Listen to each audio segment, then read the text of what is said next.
right, gang, the moment is finally here. We've all been waiting a long time for the Yamaha R9, Yamaha's worst kept secret. We've been dying to see an R9 basically since the FZ-09 back in whatever it was, 2015 or whatever that is. As we know, the super sport category is changing quite a bit.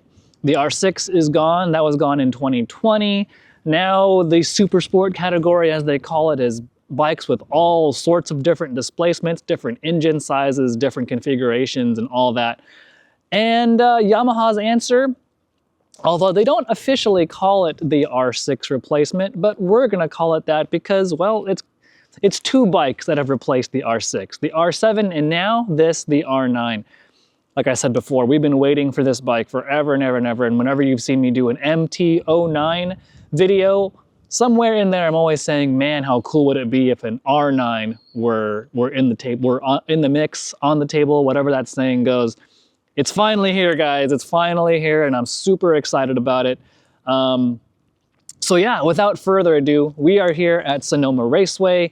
We're gonna do a walk around with the Yamaha R9. I'll tell you all about it, and then we will go on a ride here at the racetrack and see what it's like when you pin the throttle. So let's go take a closer look at the new 2025 Yamaha R9.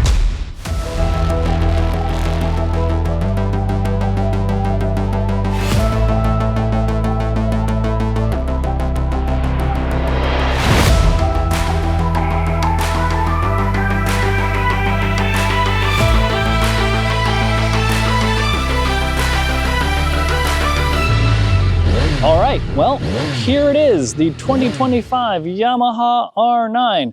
Normally I would start front to back, but let's start this walk around right here in the middle. Let's start here at the engine.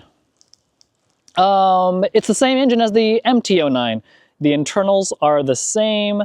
All of it is the same. The only difference is the ECU mapping for the traction control on the safety aids. That's a bit different to account for the more sporty nature of the R9 versus the MT-09, but the throttle mapping, the fuel mapping, all of that is the same as the MT-09. You have the 890cc 3-cylinder engine, makes awesome noise at all RPM. The frame is similar to the MT-09 visually, but it is in fact an all new frame. The stiffness levels are completely different from what you see on the MT-09 because of this bike's sporty nature. So longitudinally, it is stiffer than before. Lateral stiffness is more than the MT-09. All three dimensions, the stiffness has been improved and increased because of the track focus, the more sporty nature of the R9. So while you might think that this R9 and the MT-09 are the same bike with different bodywork, that is not actually the case. This frame is in fact different. It is stiffer, although the engine is the same as the MT-09, again with different ECU settings for the safety controls. Right here, starting at the front, why not start with the front wheel?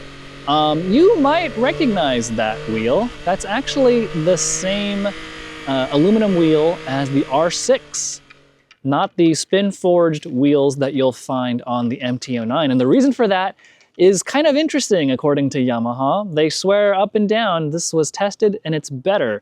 Now let me explain why. These wheels, yes, they come from the R6 and they are in fact heavier than the spin-forged wheels found on the MT-09. Here's a view of the rear wheel as well, so you can get a better idea. So yeah, these aluminum wheels, these cast aluminum wheels from the R6 are heavier than the spin-forged wheels on the MT-09. In Yamaha's testing, their test riders actually liked the feel of these wheels better. The added weight, according to them, says it gave them a more planted feeling from both ends of the bike. I'm not necessarily sure I buy that, but okay. I suppose we could slap some MT-09 wheels on this thing. I don't actually know if it's a straight over swap, but we could theoretically swap some MT-09 wheels and see how that feels. Anyway, These are the wheels from the R6. Heavier, but Yamaha testers said they preferred that feel better. Brake discs, 320 millimeter brake discs on both sides, Brembo Stylema calipers. Pretty standard stuff now, but really good stuff as far as braking components go. Now looking at the fork, you'll see there's a KYB fork and there's also a KYB shock as well.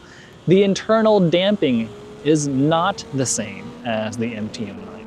There's an extra, the valving inside of these forks is different than the one you'll find on the MT-09, again, to suit the more track-oriented and the more sport-oriented nature of the R9. There's more control. There's, especially when you're bottoming out, like say you're on the brakes or trail braking, there's more control that way.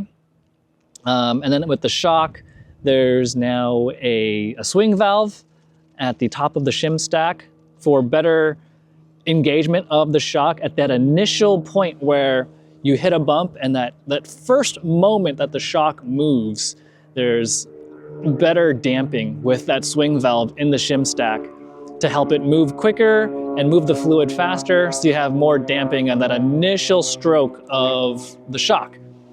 But I'm getting ahead of myself here, so now we're gonna move up to, you got the Brembo master cylinder, you have full adjustability with the controls there, or with the suspension there. I'll get to the buttons and all that in a second. Moving backwards, you've got a really slim seat, 32, I believe it's almost 33 millimeter seat height, but the slimness at the seat and tank juncture makes it easier to touch the ground. Actually, it's really easy to touch the ground. You'll see here the foot pegs. There's slots above on the mounting bosses. You can mount the pegs higher or lower. We have it right now set on the lower setting. The swing arm is the same as the MT-09. There are different mounting bosses for track bobbins if you have paddock stands like that. But the actual construction, the stiffness, everything is the same as the MT-09. No big whoop there. Again, the R6 wheels, like I mentioned before, the subframe is a standard subframe. There's nothing special going on over there. But now let's take a step back here. Let's take a look. Let's take a look at the overall bike and see the shape of it, the fairing design. You'll see here up front, you've got the winglets, which Yamaha says adds 10% more downforce at about 150 kilometers per hour compared to the fairings without the winglets, for whatever that's worth. Oh, let's mention you've got the steel braided brake lines.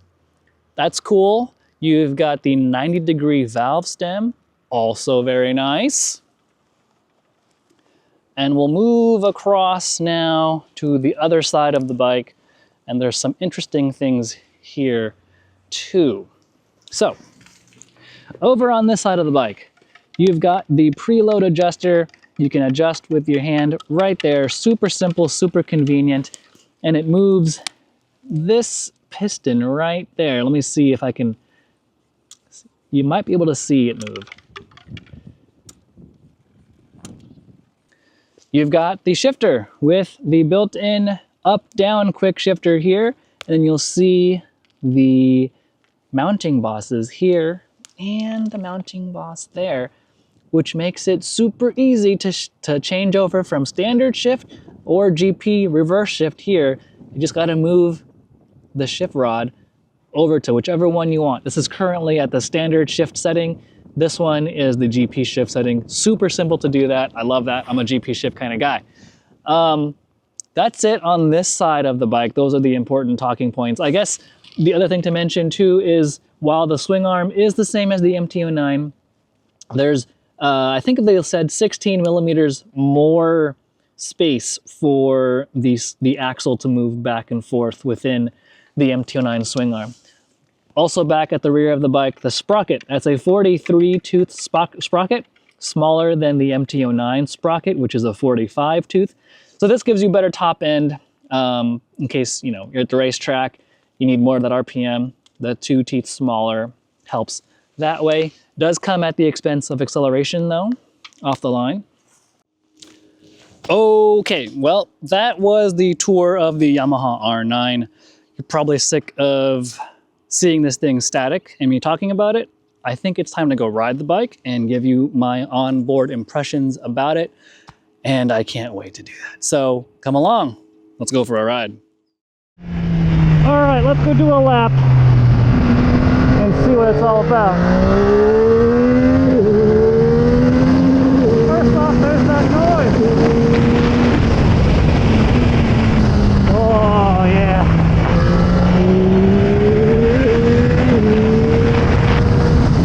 This engine's all about mid-range.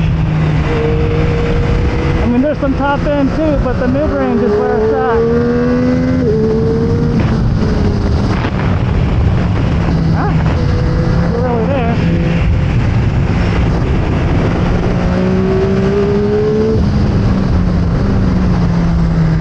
The mid-range is where this engine really shines, which is not what the R6 had. But the chassis also is really nimble. There's very little flex compared to the MT-09. Composure of the chassis in comparison to the MT-09 is noticeable. I've got better front end feel, the ability to adjust the suspension pretty easily, and the actual clickers make a difference. That helps. I changed the rear preload so that there's more weight on the front end. That made a big difference. It's a really fun bike to ride. And I have a feeling that that initial throttle opening feels just spot on. And it is a sporty setting, but that's good.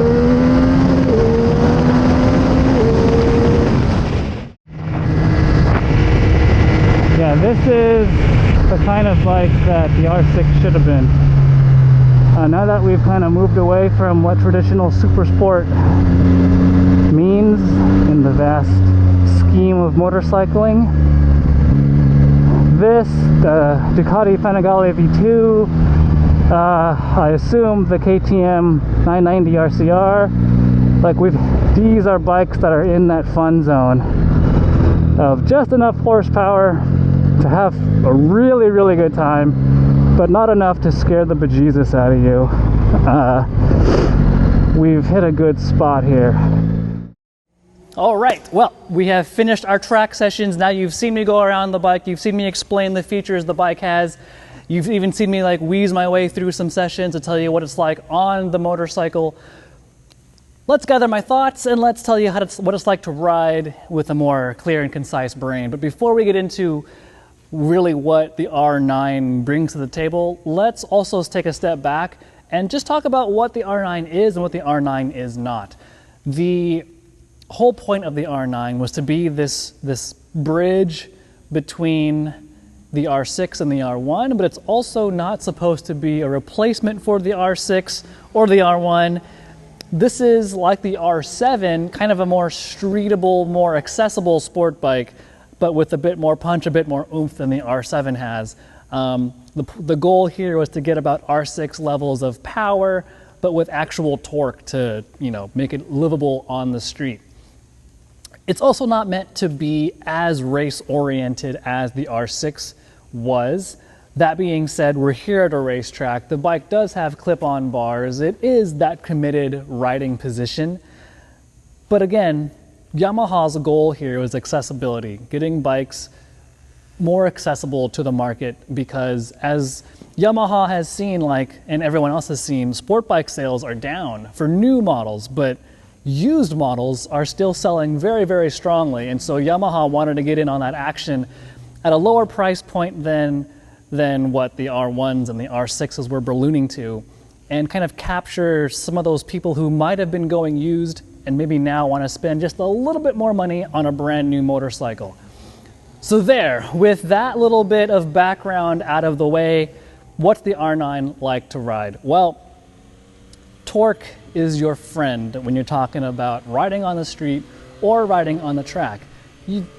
As fun as it is to just rev the crap out of a motorcycle and get that horsepower going, and yes, that is fun, but that takes a lot out of you. To make a bike easier to ride and easier for more people to ride, torque is what you're going for. And the torque from the R9, with that same 890 triple that we know and love, it just meets that, it just satisfies that goal that we've had to make a bike easier to ride. The whole reason why we like riding the MT-09 around, I almost said R9, the whole reason why we like riding the R9 and the MT-09 around is because there's just that usable fun power, which is torque.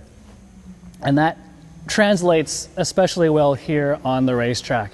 You come out of a corner, the fueling is crisp, you get on your way, and you're not trying to like punish yourself by being on the wrong gear, and now you're stuck in this no man's land of torque like the R6 was, trying to wait until the revs can go higher and higher and higher to get the horsepower to kick in. It's just way simpler to ride. And you know, you might poo-poo that simpler is not good. I don't quite get that logic, but this is just more accessible as far as that power delivery, the amount of power. You're not going crazy like with R1 levels of horsepower. It's just overall much easier to ride. And we're in that category of what this redefinition of the Supersport category is. At around 120-ish horsepower, Ducati Panigale V2, KTM 990 RCR, even the GSX R750 from Suzuki, we're playing in that range of power that's just perfect amounts of fun without going overboard. There's now another model to add to that list of bikes. But overall, I really enjoy this chassis. It's very nimble, goes side to side really well. The front end feel, we got it working better throughout the day, making various changes, putting more weight on the front end. As it comes stock in our base settings, it was like a 50-50 weight distribution. Adding some more preload in the rear, putting some more weight over the front does help get more of that front end feel.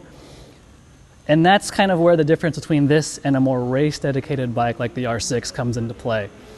I didn't have that like precise ultimate front end feel like I did with more race oriented models like the R1, like the R6. There is some of that vagueness here with the R9. That's really splitting hairs, and you really got to be looking for that sort of thing to notice. But inevitably, there are going to be people who track this thing, who race this thing, and they're going to want to know what's the front end like. And everyone's riding styles are different, but for me, I wanted to put more weight over the front and have more feel from the front. And the chassis, you feel the difference between the MT-09 and the R9. This is stiffer. This does translate better onto the racetrack, whereas the MT-09 is a bit wobbly, a bit flexible. This is way more rigid, way more focused for sport riding, which is nice.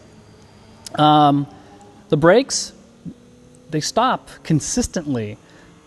I would have just liked more bite, more power, and I think that comes from the brake pads, because every other component on the braking system is actually really, really good. The brake pads feel kind of soft. I think really it would be just a simple change of brake pads to get that braking power back the way I want it. I actually had ABS on the front on all day long, and I only got it to kick in twice. And even then, it was like a little bit of a blip, a little bit of a pulsing in the lever, and it went away. I even got the bike to do a stoppie accidentally. It wasn't on purpose, and I got that back end up in the sky pretty high with the ABS on the entire time. And so, I mean, you really got to be pushing it to get that ABS to get in your way. However, again, the racers, the track day enthusiasts, you can turn off rear ABS with a push of a button. To defeat the front ABS, you got to pull the fuse. And that still ultimately, it would be the way to go, because you are going to be upgrading everything if you are going to get serious about tracking this thing out. But yeah, overall, like, the engine is really, really fun. Really, really fun. You do feel some of the power kind of dip and kind of plateau at the top. I'm sure the aftermarket will take care of that, no problem. The quick shifter works great. I love the fact you can change from standard shift to GP shift just by moving the shift rod. That's already built in. Don't got to worry about that. We had the pegs in the low position the entire day. I never drug them, anything. My knees were on the deck just fine. No worries there. This fuel tank is kind of long, so depending on your riding style, it could get kind of awkward, but you just kind of deal with it and you manage and you figure out a way to get by. But yeah, overall, fun is the key word here. I don't think, as it stands between some of the other competitors on the market, I don't know how we would do in an ultimate lap time sort of comparison. Unfortunately, I have not ridden the Panigale V2 yet, or the KTM yet. I have ridden a Gixxer 750, but that's been a while. And really, I think with the tech that this bike brings, the R9 brings, I think this would allow me to go faster just because it's easier to ride. Which then brings up the next point. It's time for a shootout, right? Let's get all the contenders in the same place at the same time and really see which one comes out on top. But if you're looking for a fun, accessible, easier to ride motorcycle and you're over the R7 and you want something that's got a bit more spice to it, the R9 is definitely the way to go. Don't take this as like me being negative. I'm just being hypercritical because I've been wanting to ride this bike forever and ever. And now that it's here, it's just really cool to finally see it in the flesh, ride it, and get a taste of it. And there's a lot of potential here, as I'm sure the race teams who are going to race this thing in Moto America and worldwide are going to discover. But as a starting point, really, really good bike. Definitely areas to improve if you want that like nth degree of speed. But if you're just looking for a really good, fun, accessible motorcycle to go on the track with, do track days, I still think it's going to be a bit uncomfortable on the street, but we'll see. The R9's got it. It's really cool. It's really, really cool. I always knew that MT-09 engine was going to be a hit in whatever platform it's in. And now that it's in the R9 platform, it's just what I expected it to be. Really good with a bit of a margin for improvement like any production bike is. Yeah, good stuff, Yamaha. This is going to be a fun one to test out with other bikes. So, now that you've heard me talk about the R9 on a video, go over to Motorcycle.com. I'll have my written review there with a bit more details, specs, pictures. I'll have a chance to kind of clear my brain and write out some words in a more clear and concise form. So yeah, at 12.5, the R9 is a really solid package. It was worth the wait because it was a lot of fun. All right, gang, thanks so much for watching. I hope you enjoyed this and I hope you're excited about the R9 like I am. Like I just said, go to Mo, read the written review there. Thanks for watching, and as always, we'll see you later.